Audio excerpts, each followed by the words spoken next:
தித்திக்கும் தீபாவளி எப்படி தொடங்குதுன்னு பாத்தீங்கன்னா எண்ணெய் குளியலுடன் தொடங்குதுங்க. பிக் பாஸ் என்ன பண்ணிருக்காருன்னா எல்லாருக்கும் எண்ணெயை வச்சிருக்காரு. எண்ணெயை வச்சதுக்கு பிறகும் கண்டென்ட் என்னால கொடுக்க முடியும்னு கண்டென்ட் அரக்கன் திவாகர் தனக்கே உரிய அந்த செயல்கள்லாம் செய்து கொண்டிருந்த அந்த காட்சிகளை பார்த்தோம். நடுவில் அந்த காதல் ஜோலியுடைய பிரச்சனையும் பேசி தீர்த்தாகணும் இல்லையா? துஷார் நேரா வராரு. நேற்று கமருதீன் வந்து என்கிட்ட பேசினாரு. அரோரா என்ன பேசுறான் அவன், என்ன கூட உன் கூட சேரக்கூடாதுன்னு சொல்றான். ஏண்டா? இல்ல கமலா இவரு நம்ம விஜய் சேதுபதி என்ன ஒரு மாதிரி சொன்னார்ல, அதுக்கு நீதான் காரணம்னு பேசிக்கிறாங்களாம் அப்படின்னு ஆதிரையும் சொல்றா. டே மொத்தமா என்னடா சொல்றீங்க?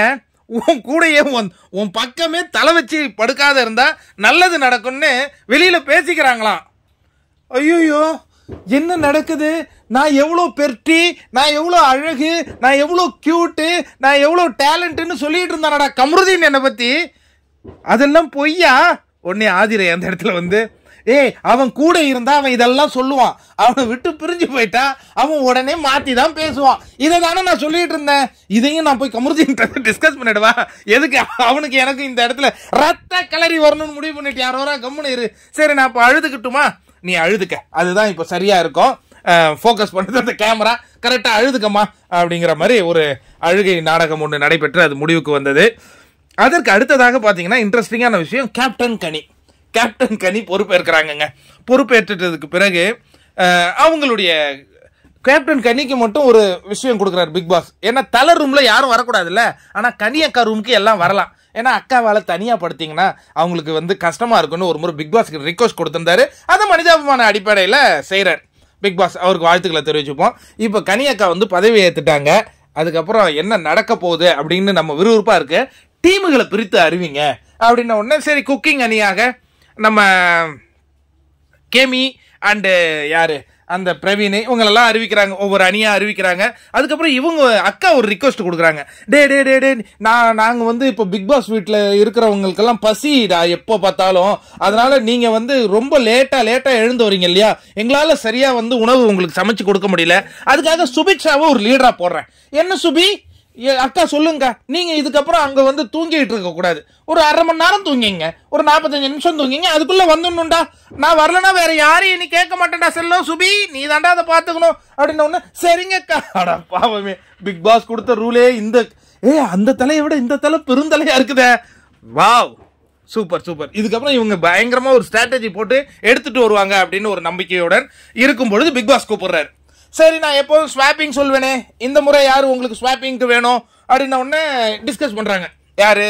பிக் பாஸ் வீட்டில் இருக்கிறவங்கலாம். அதுக்கு முன்னாடியே மக்கள் கருத்துன்னு ஏதோ ஒன்று போய் சேர்ந்துருக்கு வீட்டுக்குள்ள. 80% கண்டென்ட் பிக் பாஸ் வீட்டில் இருக்கிறவங்க தான் கொடுக்குறாங்களாம், 20% கண்டென்ட் தான் சூப்பர் டீலக்ஸ்ல இருக்கிறவங்க கொடுக்குறாங்க அப்படின்ன உடனே சரி நாம அப்ப சபரியையும் எஃப்ஜேயும் தூக்குவோம், அவங்க வந்தா இங்க கொஞ்சம் பேலன்ஸ்டா ஆகும் அப்படின்ன உடனே பிக் பாஸ் கிட்ட சொல்றாங்க, எங்களுக்கு சபரியையும் எஃப்ஜேயும் கொடுங்க பிக் பாஸ் அப்படின்ன உடனே சரி கொடுக்குறேன், ஆனா அதுக்கு நான் ஒரு போட்டி வைப்பேன். அந்த போட்டியில அவங்க 2 பேரும் தோத்துட்டாங்கன்னா அவங்க பிக் பாஸ் வீட்லயே இருப்பாங்க, ஜெயிச்சிட்டாங்கன்னா சூப்பர் டீலக்ஸ்க்கு வருவாங்க அப்படின்ன உடனே அப்படின்ட்டு போய் கேம் விளையாடுறாங்க.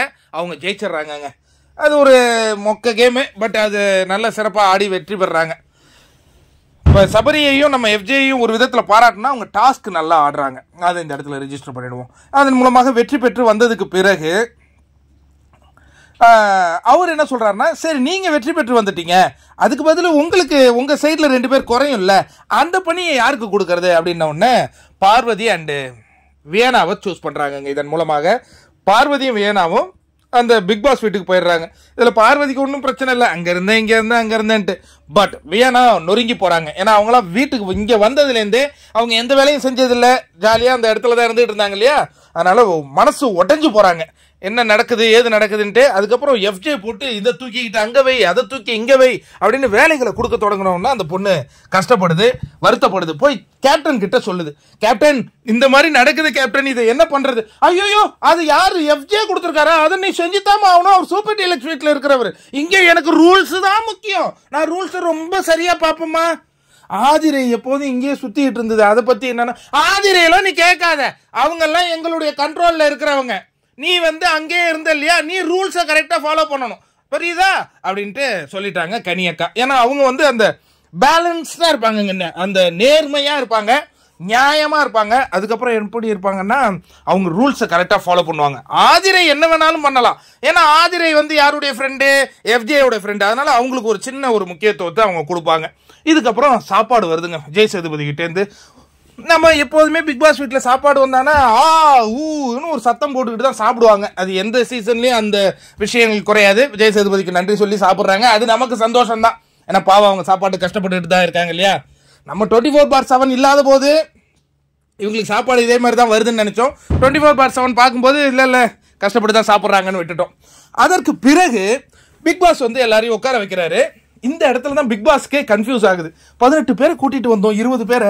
இவங்களால என்ன லாபம் இந்த ஷோவுக்கு? ஏன் கனி விக்கல்னு ஒருத்தனை கூட்டின்னு வந்தோமா, அவன் காமெடி கேட்டகரின்னு சொன்னானுங்கம்மா. ஒரு காமெடி கூட இதுவரையும் வைரல் ஆகல. அவனை பத்தி யாருமே பேச மாட்டாங்க. அது செஞ்சாகணும், அது உன் பொறுப்புங்கிறாங்க. சரி சார். அதற்கு அடுத்தது இந்த பிரவீன் ஒருத்தனை கூட்டு வந்தேன். அவன் ஒரு ஆர்வ கோளாறு மாதிரி இருந்து ஏதாவது தட்டாபடலான்னு கண்டென்ட் கொடுப்பான்னு பார்த்தேன். ஒண்ணுமே செய்ய மாட்டேங்கிறான். அதையும் செய்ய வைக்கணும். சரி சார். அதுக்கப்புறம் இந்த யாரு சபரி, அவர் ரொம்ப நியாயவாதி மாதிரியே பண்ணிட்டு இருக்காங்கம்மா. அது நடிப்பு இல்லையானு எங்களுக்கே இன்னும் புரிய மாட்டேங்குதுமா. அது கொஞ்சம் அவனை ஒரு நார்மல் வாழ்க்கையை வாழ்ற மனிதன் மாதிரி இப்போ கொஞ்சம் மாத்துமா. சரி சார் அப்படிங்கிறாங்க. அதுக்கப்புறம் சரி, மற்ற பேர் எல்லாமே எனக்கு தெரியலடா. இவங்க எல்லாம் எங்க இருக்கானுங்களா இல்லையானே எனக்கு தெரியல. நான் திவாகரை சொல்ல மாட்டேன், அவரு டெய்லி ரீல்ஸ் போட்டுக்கிட்டு இருக்காரு, அவரை நான் விட்டுடுறேன் அப்படின்னாரு. இதுக்கப்புறம் நாமினேஷனுக்கு போயிடுவோம். எல்லாம் கலையை சொல்றாங்க. இவனை நாமினேட் பண்ணும்போது ஒரு ரீசன் சொல்றாங்க. கலையை நான் சமீப காலமா கொஞ்ச நேரம் இந்த சமையல் கட்டில் பார்த்தேன். அதுக்கப்புறம் அவர் இந்த வீட்டில் இருக்காரா இல்லையானே தெரிலங்கிறாங்க. எனக்கு இப்ப சந்தேகமா வருது. ஏன்னா கலை வந்து ஒரு மிகப்பெரிய அகோரின்னு பேசப்பட்டவர் இல்லையா. அதுக்கப்புறம் அவர் என்னன்னா அந்த சமையல் கட்டில் மட்டும் வந்துட்டு ஏதாவது மாயமா போயிடுறாரா? எனக்கு சத்தியமா தேவமா இருக்கு. எல்லாருமே இதே வார்த்தையை சொல்லி அந்த பையனை நாமினேட் பண்றாங்க. அதுக்கு அடுத்தது அகோரா. ஐயோ அரோகராவா, பேர் தோண்டி மறைஞ்சிட்டேனே. அரோரா வந்து எப்படின்னா அது வந்து பொருளி பேசுதா போட்டு கொடுக்குதானே தெரில. அது ஒரு மாதிரி கன்னிங் கேம் ஆடுது. அதை நாமினேட் பண்ணுவோம் அப்படிங்கிறாங்க. அதுக்கப்புறம் வந்து கேப்டன், ஐயோ துஷார் ஒரே பயாசுங்க. அவனை இந்த முறை நாமினேஷனுக்கு வந்தணும். 2 வாரம் அவன் தப்பிச்சுக்கிட்டு இருந்தான். இந்த முறை போட்டுருங்கன்ட்டாங்க, உள்ள வந்துட்டாப்புல. அதுக்கப்புறம் ஆதிரை எல்லாம் சொல்றது விஷயம் என்னன்னா, இந்த பொண்ணு வந்து கேம்னு சொல்லுது. ஆனா இந்த எஃப்ஜே இருக்கிற பின்னாடி அது ஒரு முயல் குட்டி மாதிரி அலையுதுங்க அந்த பொண்ணு. அது எப்படிங்க இந்த ஒரு காட்சிகள் வந்து ஒரு 10 நாள்ல நடக்கும்? அப்படி என்ன எஃப்ஜே பார்த்து. இப்ப எஃப்ஜேங்கிற அந்த கேரக்டர் பாருங்களேன், ஒரு ரவுடி மாதிரி பிஹேவ் பண்றாப்புல, ஒரு போக்கிரி மாதிரி பிஹேவ் பண்றாப்புல, ஒரு பொறுக்கி மாதிரியே தான் பிஹேவ் பண்றாப்புல.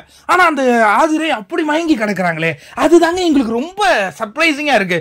தயவு செஞ்சு அவங்க இருந்தாங்கன்னா எங்களால எங்க கேம்லயே கான்சென்ட்ரேட் பண்ண முடியாது, அனுப்பிச்சு விட்டுருங்க. இப்ப நான் சொன்ன ரீசன் சொல்லி அவங்க நாமினேட் பண்ணல. பட் நான் பார்த்த வரைக்கும் எனக்கு அப்படிதான் தோணுது. நாமினேட் பண்றாங்க. இந்த மாதிரி நாமினேஷன் லிஸ்ட் பரபரப்பா பேசப்படுதுங்க.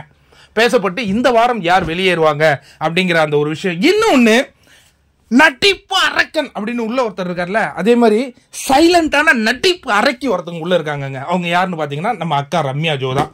ரம்யா ஜோவுடைய உள்ள இருக்காங்களோ ஒரு ரம்யா ஜோ, அது அவங்களுடைய கேரக்டரே கிடையாது.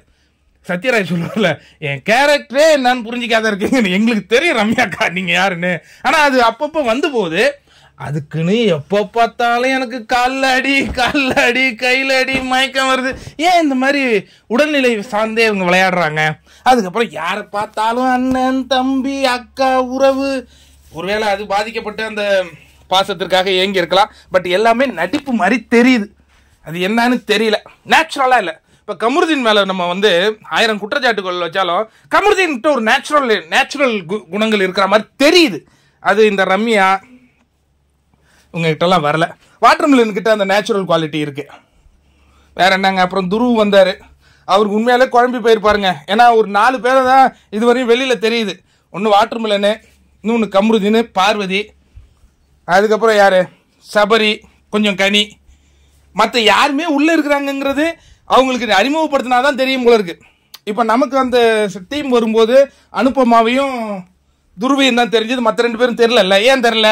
ஏன்னா நம்ம படமும் பார்க்கல, இன்னும் அவங்கள பத்தி நம்ம தெரிஞ்சிருக்க மாட்டோம். அதே மாதிரி இங்க உள்ள இருக்கிறவங்க வெளியில தெரிகிற அளவுக்கு எதுவுமே செய்யலையே அப்படின்னு பிக் பாஸ் வருத்தப்படுறார். நீங்க என்னங்க நினைக்கிறீங்க? பிக் பாஸ் வந்து பொய் சொல்றாருன்னு நினைக்கிறீங்களா, இல்ல பயங்கரமா இவங்க பர்ஃபார்ம் பண்றாங்கன்னு நினைக்கிறீங்களா? எனக்கு தெரிஞ்சு ஓவர் ஷேடோ. இப்போ நம்மளாம் இந்த கேமிங்கிற பேரை யூஸ் பண்ணவே மாட்டோம் பார்த்தீங்களா ரிவ்யூவில். அப்படின்னா அவங்க என்னவா வாழ்கிறாங்க இந்த வீட்டில்? இந்த கேமி, சுபிக்ஷா இவங்களாம் என்னவா வாழ்கிறாங்கன்னே நம்மளால கண்டுபிடிக்க முடியாத அளவு வாழ்ந்துகிட்டு இருக்காங்கங்க. கொஞ்சம் வெளியில் தெரியணும் அவங்களாம். இப்போ இந்த 2 பேர் சொன்னேன்னே, இதுக்கப்புறமா நிறைய பேர் இருக்காங்களா மைண்டுக்கே வர மாட்டேங்குதுல, அந்த மாதிரி தாங்க வாழ்கிறாங்க.